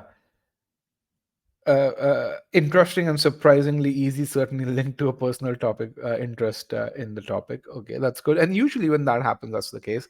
And HHK, thank you for the praise. I can tell you this is, I am who I am because of A, our students, and B, the fellow folks who work at e-GMAT. So it's not just me who has this, it's all of us work together and make sure that we help each other improve. So, and by the way, if you're not connected with me on LinkedIn, if you're not connected to e-GMAT on LinkedIn, you should really see that way. You'll get to know you'll get to know who are the people who are behind e-GMAT. So FNM assert that medical research could be improved by a move towards larger, simpler clinical trials uh, uh, of medical treatments. Okay, so FNM assert. So one of the first things that you should really just see is that this is something that the author is. It's not that what the author is saying. It's an assertion by two people, and I don't want to call them Frazier and Mosteller, but I would rather call them FNM. There are no brownie points for naming them. So really important keyword over here. Currently is also a really important keyword. Currently, researchers collect far more background information than on patients than is strictly required for their trials. Far more is a comparative word. As I said, on a GMAT RC, comparisons are important because they lead to inferences, they lead to visualization. And so here, what the author is saying is they collect far more background information. How much more? Substantially more than hospitals collect. And then there's a reason, there's an outcome of this. Thereby is an effect keyword, an outcome keyword, thereby escalating costs of data collection, storage, and analysis. Okay, so the author is presenting what researchers do, which is why you use the word currently over here, and there's an outcome of what researchers do. And then the author says, although limiting information collection could increase the risk that researchers will overlook facts relevant to the study. FNM contend, again, it's not the author's contention, it's FNM contend that such risk, never entirely eliminable, would be small. So essentially, the author says, hey, you might think, so this is what we call the classical defense against weakness strategy. If you think you're proposing a strategy, or FNM are proposing a strategy, so you and that strategy will have certain critics. You really look at their, you kind of foresee their criticism and address that up front. It's a defense against weakener. So what do FNM contend? This is such risk never entirely eliminable. So it says the risk would exist even with this kind of data collection is really small, or would still be small in most cases. And then only is a really important keyword as well. It also leads to inferences in research, and entirely new treatments are new and unexpected variables. It says here's this one category of medical uh, trials, which is where new variables would arise. That's kind of entirely new treatments, and that's kind of where collecting this much data may be useful. So overall, FNM say that, hey, uh, medical research can be improved by going towards this. Currently, we collect too much data that leads to cost increase, and then yes, uh, we should, and the kind of are proposing collect less data, and say if you collect less data, there's a risk of losing some facts, but hey, anyhow that risk is really small and you can't always eliminate it, and only in specific cases is collecting just so much information probably of some value. Okay, so essentially what the author has said, if you were to just summarize this, is this is a how can we have simpler trials with less information collection. Then let's go to the second paragraph. FNM propose not only, so which means there's going to be two things over here. Not only is always accompanied with a but also. So not only that researchers limit data collection to on individual patients, but also, so this is kind of what this did up in the first paragraph, but also that researchers enroll more patients in clinical trials. So here, this is a second recommendation that they are making. Thereby is also an outcome keyword, obtaining a more representative sample of the total population with the disease under study. Again, more is a comparative word. So it says, hey, more than what you currently have. An inference that you would really just say is, hey, in terms of what they currently do, they probably do not have as representative a sample as what they're proposing. And and how are they proposing? By enrolling more patients. Okay. Often researchers restrict study participation to patients who have no ailments besides those being studied. So this is what they do right now. Often that's what they do. Treatment judged successful under these conditions, ideal conditions, and the author terms them ideal. Really important to make note of this. Can then be evaluated under normal conditions. So there's a two-step process that happens today. Okay. So essentially, that was the first proposal. The second proposal is increase the size of the trial, get a more representative sample. Currently, ideal patients are there, and then we have a two-step process where if the treatment successful under those ideal conditions, we move on to more to regular conditions. Okay. Broadening the range of participants. Again, we are continuing from above. We are just enrolling more patients. FNM suggests would enable researchers to evaluate a treatment's efficacy for diverse patients under various conditions. We are not talking about the benefit of widening the net overall, and to evaluate, so we'll be able to really say how does a treatment perform for not just one but different sets of patients, and also to really look at the pros and cons for different patient subgroups. Okay, how effective it is for someone who's 30 to 50, 50 to 70, something like that. For example, the value of a treatment for a progressive disease may vary according to patient's stage of the disease. Patients' ages may also affect the treatment. So it says, hey, when you do this, the data that you would get would allow you to draw more conclusion. And these are examples of the kind of conclusions that you can draw from there. Okay. So essentially, paragraph one talked about simpler trial and it says, hey, we can reduce cost. Paragraph two talked about a larger trial and the value of this is you'll get a more representative sample of essentially the entire population. You'd be able to really see how well the treatment is doing, what's the efficacy of the treatment for different patient subgroups, as well as how how uh, uh, essentially the treatment performs for different types of patients, uh, maybe ethnicities or so. And the author really just also says currently it's a two-step process. He's kind of indicated it probably won't be a two-step process anymore if you do this. Okay. So with that, let's kind of go through our questions. So is the passage clear? Yes, no, or in terms of the takeaway? All right, good. Okay. So what's the main point of the passage? Usually the way I go about doing this is, before I look at answer choices, I like to do pre-thinking to really say, what is my main point? In the first paragraph, we talked about, simpler trial. The second paragraph, we talked about larger trial. And then this, uh, we talked about, hey, both of these are there to improve medical research, and both of them are by FNM. So I'd say the author really uh, describes two ways of improving medical research proposed by FNM, or the author lists two ways in which yeah, medical research could be improved as per a certain recommendation, and essentially goes on to explain the nuts and bolts of those two ways, justifying why those two ways, or in what ways would those two ways lead to improvement. Okay. So that's what the author is doing, is a two-pronged proposal to improve medical research. And, you don't have to be super concise, as long as you pre-think to really say what's going on over here, what would the correct choice do. You could make it in 2 or 3 lines, that's okay as well, but you should know what the characteristics, the attributes of the correct answer. Okay. So with that, let's look at how you guys did. This is how you guys did. For those of you who remember how you polled, choice D was most popular, choice C was really popular, choice A and B was somewhat popular. So, and one person did chose not to respond to.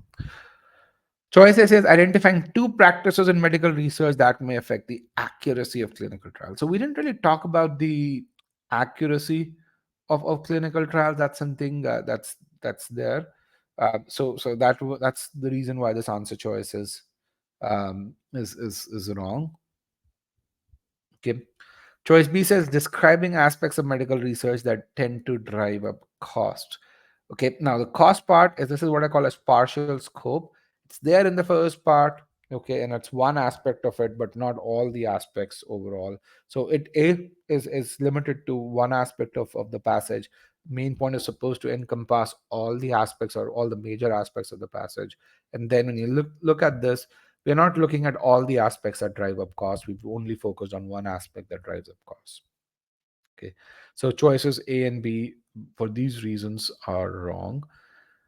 Now, let's look at choice C. Choice C is really, really complex. And one of the things you've got to do is when you read answer choices, before asking yourself, is this right or wrong? Ask yourself, what is this answer choice even doing? And choice C says evaluating something, which means looking at the pros and cons of something. What? Evaluating what? An analysis of the shortcomings of current medical research practices. So is the author looking at the pros and cons of an analysis in this passage? Is the author looking? No. There's no analysis that's presented in this passage, and the author is not looking at pros and cons to really say, hey, in this way, this analysis is correct, in this other way, this analysis is wrong. So if you were to look at a passage whose main points were to really just say, hey, evaluating an analysis of something, in that passage, the author would be presenting his opinion on that analysis. The analysis does a good job here, here, and here, but it doesn't do a good job here, here, and here. That's evaluating an analysis. And even just by looking at that answer choice, you can really ask yourself, is the passage doing that? The answer is no, and which is why this one is wrong. And you can really see, essentially, when it comes to rejecting answer choices, it's going in depth both in the passage as well as in the context of answer choices. Okay, there's no shortcut here. There's no trick here. It's purely about reading and comprehending and visualizing what this one is doing, what the statement's doing from a manager's standpoint. Okay.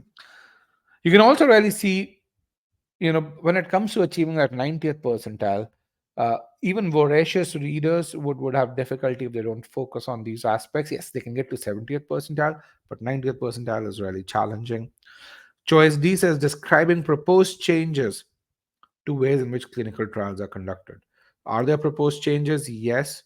And are those proposed changes to ways in which clinical trials are conducted? Yes. Is the author describing those changes? Yes. This is why.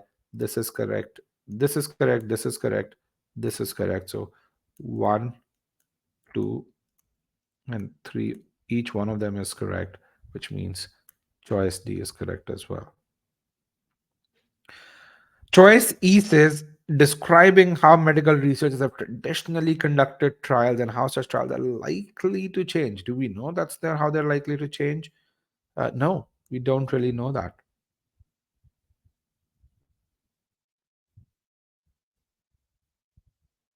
Is there a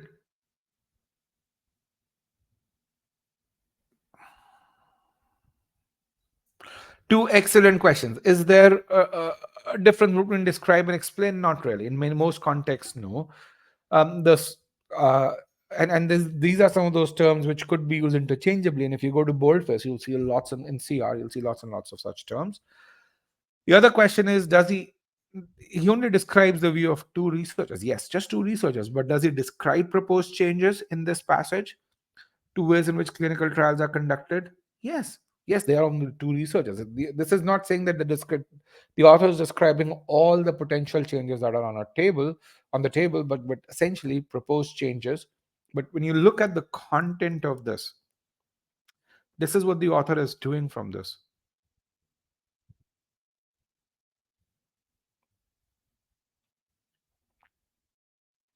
Okay.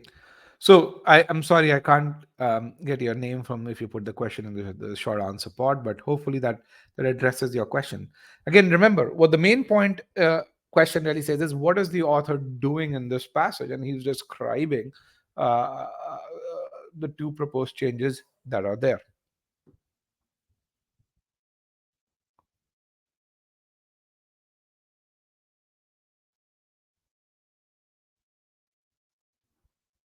Okay. Um, he said pros and cons for both modes, right? No, he did not say pros and cons for both modes. He really, remember, the author is merely communicating information here. When you think about, let me just bring the passage here. Where is my passage? My P3. Hold on.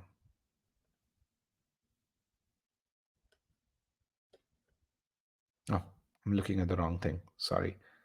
Here is my passage. Let's bring the passage here. FNM contend that such risk.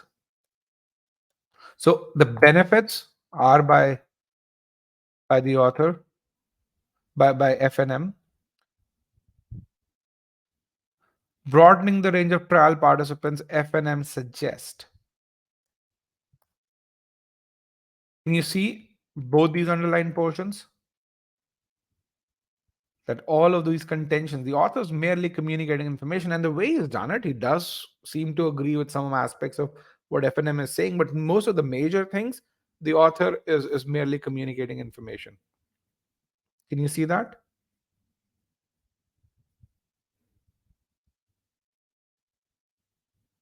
Yes, no? Guys, can you guys hear me? Okay. A few more yeses would be good.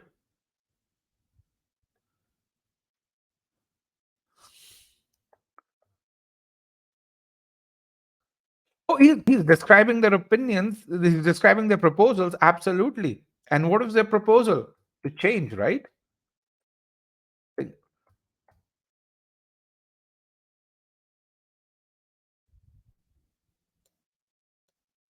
Is this Remember, answer describing proposed changes to ways in which clinical trials are conducted. Their opinion is to implement a change. Yes. Again, read, understand, visualize, contextualize. Do that, and you'll be able to see it. Okay.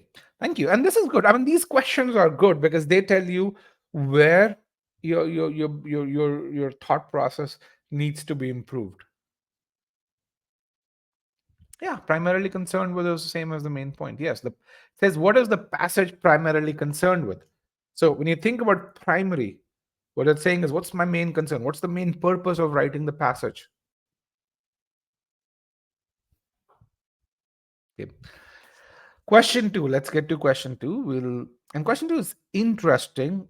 Let's go over here. Q2. This is how you guys polled. Choice A was really popular. Choice D was popular. E was reasonably popular as well.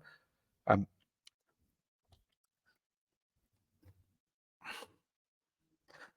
So what can be inferred from the passage about a study? So we have to infer about a study of the category of patients referred to in the lines. Often researchers restrict study participation to patients with no other ailments. Okay. So what can we infer about the study? Okay. So what can you infer about this? Um, and essentially, when you do this, um, you can do two inferences. One is they're very very limiting. You've got to do it in two steps. That's the first piece over there. And the second piece is such studies only cover ideal conditions, and then they have to be further evaluated under normal conditions, which is the same as saying the two-step piece. Can you see, even before looking at the answer choices, if you understood the question, went back to the passage, did your pre-thinking, this is something that you'd be able to extract out of the passage? Okay. Even before you looked at the options. Okay. This is what you should be doing. Otherwise, the options will mess you up. Okay. The first one, choice A is correct. And about 40% of you got it right. Yeah, 34%, 35, one third of the class got it right. Its findings do have limited applicability. Choice B, not many people chose. The cost is not as important. Choice C, some people chose. It would be the best way to sample the total population. It actually is just the opposite based on the information that's there. I mean, there's a reason why it's a two-step process because it doesn't sample the total population. It only samples the ideal population. People who chose choice D, what are you guys doing? Where did you mess up? Because 30% of the class chose choice D. It would allow researchers to limit information collection without increasing the risk at important variables. Where is information collection mentioned? Which paragraph? Which proposal? Is it proposal 1 or proposal 2? Information collection or limiting how much information you collect. Where is that mentioned? Proposal 1 or para 1, proposal 1. Right? This is about proposal 2. So for those of you who chose choice D, you didn't distinguish, not only but also. They were talking about two different proposals over here. They're two independent proposals.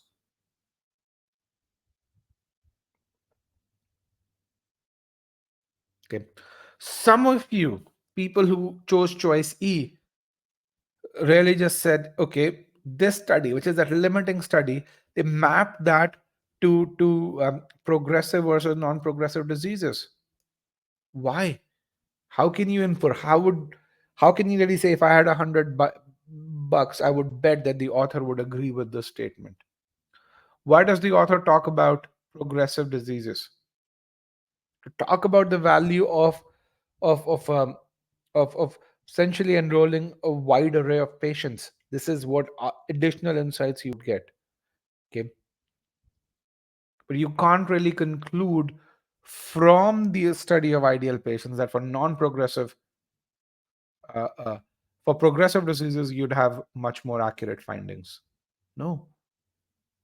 Again, this is out of scope of this entire passage. This is out of scope with regards to what the question is about. This is mentioned in the passage, but it's not mentioned in this context. And if you chose one of these two answer choices, either you didn't understand the question itself, what is the question talking about, or you did not contextualize the information. And lots of you made a mistake. 2/3 of you made a mistake. Can you tell me where you faltered and what's your takeaway from this? Because this is really important. Why you faltered? What is your takeaway from this?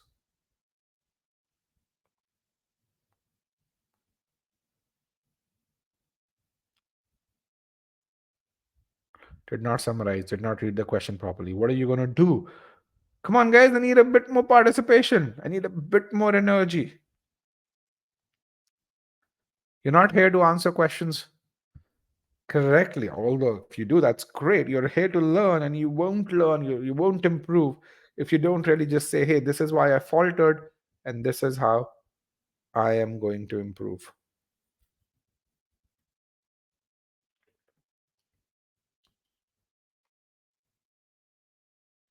I just did a 3-hour learning session. Head was not fresh. Okay. On Saturday, if you did a 3-hour learning session, I'd love to know where you did a 3-hour learning session. But I applaud your perseverance that you're still here.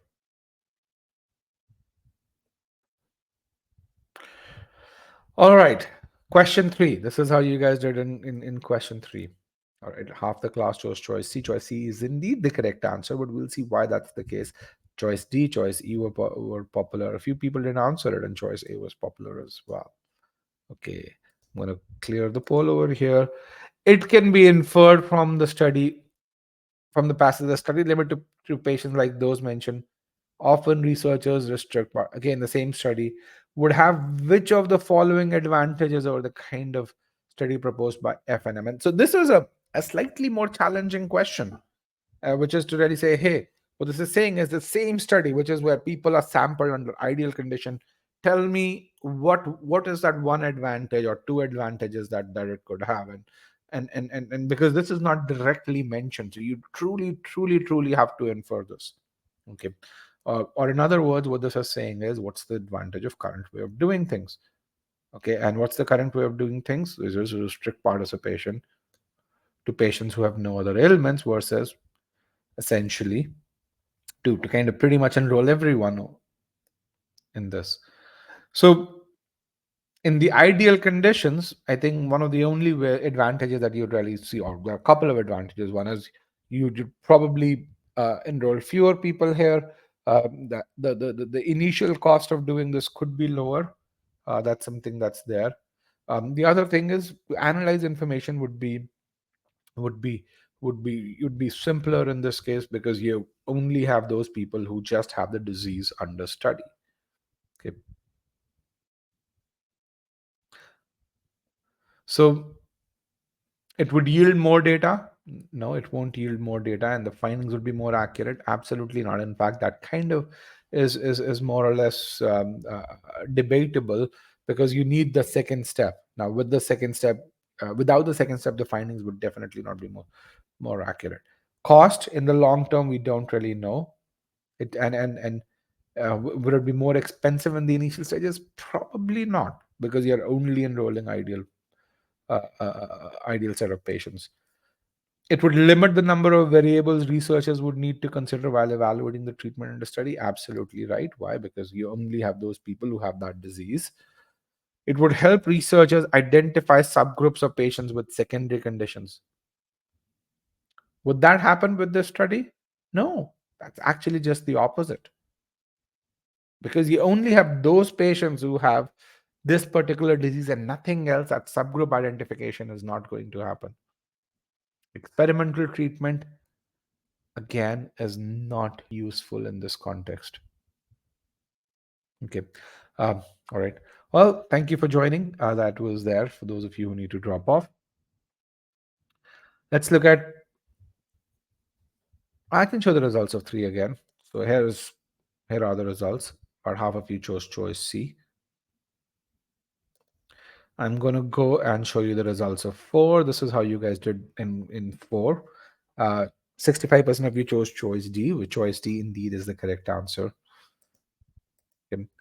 Patient's ages. Why does the author mention patient's ages? This is a simple one. The reason why the author mentions is to really talk about the advantage of the proposed method. That was it. That was the job of it. Okay. Um, Identify. So let's kind of look at where is it that people faltered. That way, I will only spend time. Choice C is the only way where people faltered. Indicate why progressive diseases may require different treatments at different stages. Okay. Again, it's not the same example. And even there, we don't know why progressive diseases require different treatments at different stages. That's not mentioned at all in the passage. Okay. Choice D is the correct to illustrate a point, to make a point, to show the value of enrolling a wide range of participants. Okay. With that, let's go to the last question for the day and let's analyze that. And let me just show how you guys did over here. Okay. A and C were really popular, as was choice B. So the question here is really interesting, which it says, according to the passage, the following is describe the result of the way in which researchers generally conduct trials. So result means outcome, effect.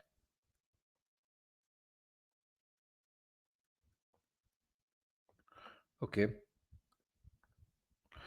Generally conduct means the traditional way, not the FNM proposal, not the FNM's proposal. Okay. And when you think about it, there are two things that you can get with regards to the general way. Okay. One is there's a lot more data that's collected, which means the money is wasted. You're saving more information than is needed. The second is it's conducted only in ideal conditions, which means the applicability in real life is limited. Those are the only two outcomes of how you traditionally conduct stuff or how things have been done till date. Okay. With that, let's look at choices A, B, and C. I'm going to start with choice C. They avoid the risk of overlooking variables that might affect their findings. And to kind of explain this answer choice, let's kind of look at avoid. And I'm going to remove this.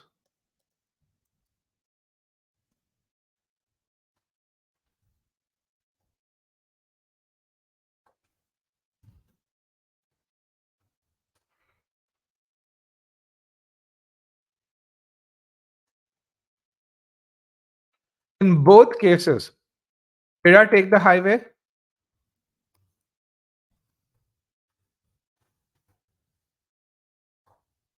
Did I sleep?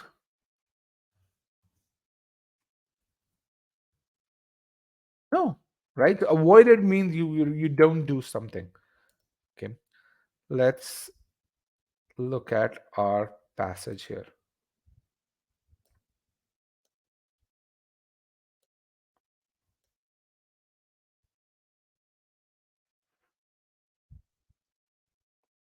Is there such risk never entirely eliminable from research? Is the risk avoidable? Avoidable means something that's eliminable. No. Okay. O- So choice C, they avoid the risk of overlooking variables, even though doing so raises the research costs. That risk is never really eliminable, and they don't really collect a lot of data to eliminate that risk. That's kind of the general practice. You don't really know that by collecting more data, the outcome is that you avoid the risk. Okay, that's just a really deep answer to it. It's if you don't understand that aspect, it's find it hard to reject it. Okay. Choice B says they sometimes compromise the accuracy of their findings by collecting and analyzing more information than is strictly required for their trials. So, first of all, someone who chose choice B again mixed one in paragraph 1 and 2. So, they collect more information that's given, but by doing that, do they sometimes compromise the accuracy? No, again, this is not mentioned in the context of collecting more information. In fact, nowhere in the passage are we talking about compromising the accuracy. Let's just be there. The FNM do not assert that the current set of researchers, the current way of doing trials, is done in a deliberate fashion to compromise the accuracy of the outcomes. No, they're not doing that. They're just trying to make the trials more efficient. Okay. Choice A, which is our correct answer, is they expend resources on storage of information likely to be irrelevant. More than is strictly required is what was there in the passage, which means likely to be irrelevant. Why? Because it's more than is strictly required. And I'm going to point this out over here as well. They collect far more information more than is strictly required. If it's more than required, which means it's irrelevant. Okay, let me hide this back. Oops, I hit the presentation.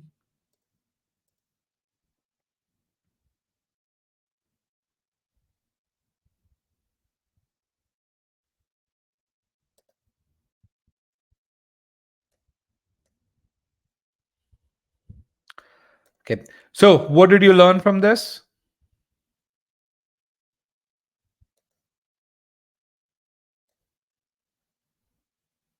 Make sure you read all the answer choices. Make sure you understand rejected for the right reasons. Okay, so with that, I'm going to just summarize what we've learned today. And before we move forward, okay, what you need to is RC. Focus on understanding the passage and do not skim. Read slowly. Now, I'm going to do some math about the timing aspect of it because some of you are probably still concerned about timing. Okay, so let's kind of talk about this over here. Okay. So, first of all, if you look at the last 3 years since 2021, we at e-GMAT have accounted for 3 out of 5 700 plus scores reported on GMAT Club. If you go to our YouTube channel, you will see more success stories than every other GMAT prep company in the world combined. Okay. And essentially what it really means is if you're proposing these strategies work, otherwise we wouldn't have the kind of success that we do. Uh, okay. Now, here is what happens when you rush through this, or when you read slowly. If you read slowly, you spend 3 minutes on reading the passage, which means if you've done a good job reading the passage, then you're able to answer questions in a minute. So you get done with the passage in 7 minutes. For uber challenging passages and long passages, some passages are about 440 words long, you need about 4 minutes to read the passage. But if you really do a good job reading the passage, your time to answer questions goes down tremendously. Those passages do not have challenging questions at all. Now, what happens if you do speed reading? This is speed reading scenario over here. This one is what we had on the prior slide. You spend 2 minutes reading the passage, you don't comprehend it. When you solve questions, you do a lot of back and forth. This is what you guys probably have been traditionally doing, people who are worried about speed. You speed read the passage and you skim the passage is what people call it. And then while you're answering questions, it's not very easy to reject 4 out of 5 or 3 out of 5 answer choices. So you go back to the passage, reread multiple aspects of it, and when you do that, it leads to that mental friction. It increases the confusion sometimes, and that leads to increased time. You don't want that. When you comprehend the passage up front, it has that initial investment of time, but then it leads to much higher accuracy, which means that time is spent in a productive fashion, and and it leads to also a lot more confidence, and you spend less time overall. Okay. And as I said, this is why we've accounted for 3 out of 5 700 plus scores on GMAT Club, which means, you think about all the other GMAT Club partners. And this is since 2021. So this is not just this year. Historically, this has been the case. So everyone else combined accounts for the remaining 40%. And you can really go look at this over on GMAT Club. GMAT Club does a really good job of organizing these stories chronologically in this case. And which is why we also get I think upwards of we're close to about 1945 star reviews right now. Okay. Here are some examples. Anastasia, who said it at Columbia, she said, "Hey, you should read all the text, not just the first and last sentence. When you do that, it takes only 30 to 50 seconds to answer questions." And she says, "Hey, read what we with what we call as the SC hat." Nishant, who again went to Columbia, he basically says, you have to realize that you have enough time to read the entire passage. Take about 3 minutes to read a short passage and 4+ minutes to read a long passage. So Nishant has written one of the most popular debriefs on GMAT Club. Um, he actually struggled during his first two attempts. Only when he adopted these strategies was he able to get to a 740. And the reason why I don't have 780, 790 over here is because a lot of people who get to 780, they start with high scores. And it's people who get to 740 after struggling. Those are the ones who can really give you lessons that you can apply, or that are applicable to most of you. And by the way, even if you're someone who's at 700 who needs help with RC, it's applicable to you as well, because this is the core strategy to improve in RC. Okay. You can see Nishant's stats. When he followed the strategy, he took about 2 minutes per RC question. Uh, Dr. Rohit Singh Malani, actually, he's an IDS officer. He recently graduated from IIM Ahmedabad. One of those students who actually chose IIM Ahmedabad over Kellogg for some reason. I don't know why. So he took the GMAT in his first attempt. He got a V27, and and um, and he said, I had to read the passage multiple times. Um, and then after he started applying reading strategies, in about a month and a half, he was able to get to V41, and you can really see, says the need to read passages repeatedly decreased significantly. Okay, and this number I think is right now upwards of 300 right now on our YouTube channel, and we publish 1 to 2 success stories every week, where people describe the methods they use, people talk about where they struggled, why they faltered, and how they overcame their struggles. Okay. So with that, I want to really just tell you, GMAT, acing GMAT RC is not about being a voracious reader. It's about applying these strategies, being diligent, and if you're diligent, anyone and everyone can ace GMAT RC. Okay. With that, these are the reasons why you make mistakes. In terms of next steps, make sure you go through the master comprehension course. Make sure you understand how sentences are to be read, and then how paragraphs are to be read. And then make sure you go through the reading strategies concepts in the e-GMAT course, and then go through the various concept files and application files also. Okay. With that, follow these strategies, take a look at the free trial, and go get your target GMAT score. Okay.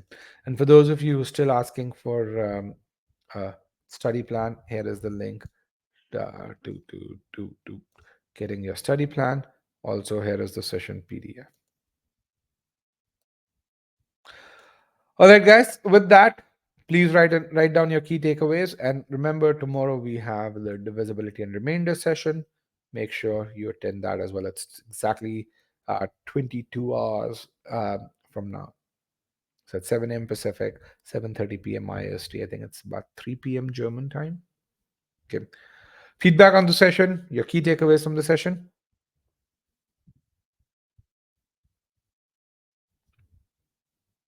Greetings from Peru. Thank you. Good session. Hopefully, it's not a goof session. It's a good session.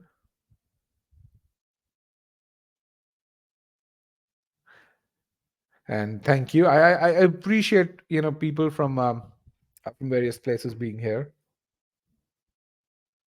Okay, so try applying these strategies, see the impact they have. But again, remember, you've got to persevere. Don't think it's things are gonna be black and white. This is not a acing. Improving in an area requires perseverance. It's a gradual effort. It's not a step effort overall. It's not a step change that happens right away. Okay. And again, write to me if you have questions. Thank you. I love the fact that if that you people from so many places, it's just it feels really empowering that we can reach all of these places. If e-GMAT students, should they be attending these sessions? It's, I think, the question that I have to ask you is, did you benefit from it? If you think you benefited from it, then absolutely. You're not supposed to join the same link as today for tomorrow. The every session has its own room. As you can really see, a lot of every room requires a lot of customization because the poll questions are different in every room. So yeah,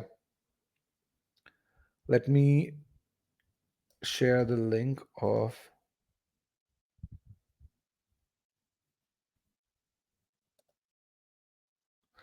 If you're unable to download, if you are on if you're using a cell phone, then it usually can lead to issues. We will share the link in the recording, and then here's a link to the webinars tomorrow and next week.